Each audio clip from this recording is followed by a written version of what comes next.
Hi, I'm Phyllis from southernfrugal.com. Tonight we're going to make a little small pound cake. It's just a plain, simple pound cake, but it's very moist and very tasty. So, first thing that we're going to do, really there are only, four main ingredients and then vanilla and salt. It's real simple. Alright, the first thing you want to do is set your oven to 350 degrees and grease and flour a 9 by 5 by at least 2 3/4 inches tall little, I'm using a Pyrex pan. You could use a metal pan too, but I really think they cook better in this little Pyrex type dish. So it's 9 by 5 by 2 3/4 tall. Alright, so we'll set that aside. Now, you need your butter softened, and I simply do that in the microwave because I never remember to take it out. And you also want your eggs, 5 of them, at room temperature. And what I do is just break them into a 2-cup measuring cup and sit them down in a pan of warm water, not hot, but just barely warm, to get them to room temperature. All right, so first thing we want to do, 1½ cups of sugar into the 2 sticks of butter, or that's 1 cup of butter. I'm just going to put that in. And I'm going to go ahead and put my vanilla in and my salt. So that's 1/2 teaspoon of salt. It's a really, really simple recipe. And 1 teaspoon of vanilla extract. I'm just going to go ahead and put that in right now. And then all you want to do is beat this until it's, the sugar's well incorporated. So I'm going to do that and we'll be back. Okay, I'm going to move y'all closer. There. Alright, so it's real important to have your butter at room temperature or softened, and that way it incorporates a lot better and the eggs will incorporate a lot better. Now, I just really soften mine in the microwave because I never remember to take it out. And so you can get the same effect though by just, watching it real close when you put it in the microwave. I usually put mine in on defrost. Alright, so we've got the sugar and the butter, the vanilla and the salt incorporated, and now we're going to beat it and add 1 egg at a time. Alright, so I'm just going to leave the camera on.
So that's really all it takes to get them somewhat incorporated into the butter. But now I'm going to cut the camera off and I'm going to beat them probably another 2 or 3 minutes because I want it real fluffy. So we'll be back. Okay, we have completed incorporating all the eggs into the butter and the sugar, vanilla, and salt mixture. Alright, the next thing we need to do is add 2 cups of all-purpose flour, and you really want to make sure that you sift the flour first and then measure it. That way your measurements will be right. So here we have it, 2 cups of flour, and I'm going to really work this flour into the batter with just a spatula, and then at the very end I'm going to put the mixer in it for just a little bit longer. Alright, so I'm going to take about 1/3 of that flour and just start incorporating it. Now there's no baking powder or baking soda or any of that in this little pound cake.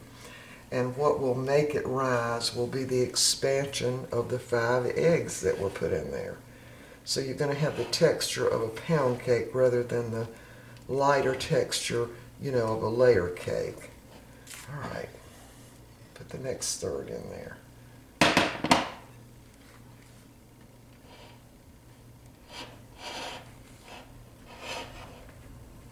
And we're going to bake this in the oven, again at 350 degrees for about 55 minutes or until it tests done.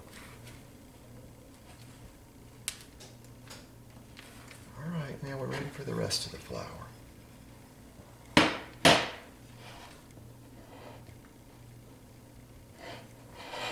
And you can use cake flour for this. I just find that the white lily all-purpose flour to me is just as good as cake flour, and it doesn't cost as much. So, in fact, I actually prefer the white lily to cake flour, if you want to know the truth. All right, so we've got that flour pretty well incorporated. Now I'm going to put the mixer in it for just a short period of time, just to make sure it's thoroughly mixed. But once you add the flour, when you're making a cake, you don't want to spend a whole lot of time, you know, mixing it up with an electric mixer. All right, so here we go.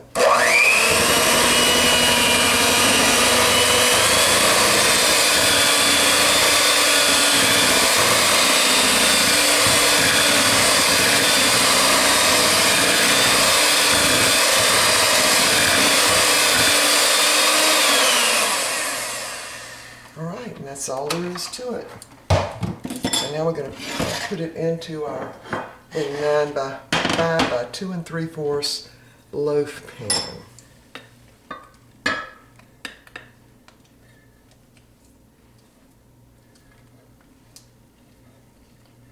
And this is really almost as easy as buying a cake mix and mixing it up. To tell you the truth, I really, and of course it's going to taste a whole lot better than a boxed cake mix would. So what's going to make it expand is the eggs that went into it. That's what makes it expand and rise up a little bit. But it's going to be a different texture than a regular layer cake or sheet cake would be. It's going to be a much thicker texture and moist and very buttery, which I love. Now what I try to do, and I don't know if this really helps or not, but I try to slightly indent it right in the middle so it doesn't rise way up in the middle. Just slightly indent it there.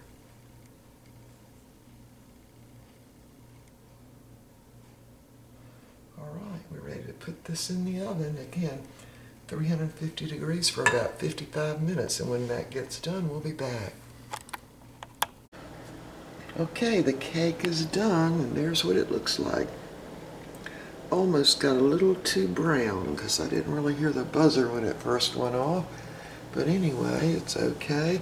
What we're going to do is let this cool a little bit, and then I'm going to cut it and show you what texture looks like, because this is a pound cake. It's not like a layer cake. All right, we'll be back in probably 20 minutes or so. Okay, here's what the cake looks like. See if I can get a good shot of that. You really can't tell how moist it is, but you can sort of tell about the texture of it.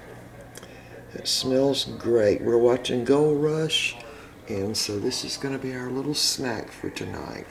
And I cut it so that we didn't have to take the end piece, even though I like the end piece. So there's what it looks like. All right, we will see y'all next time.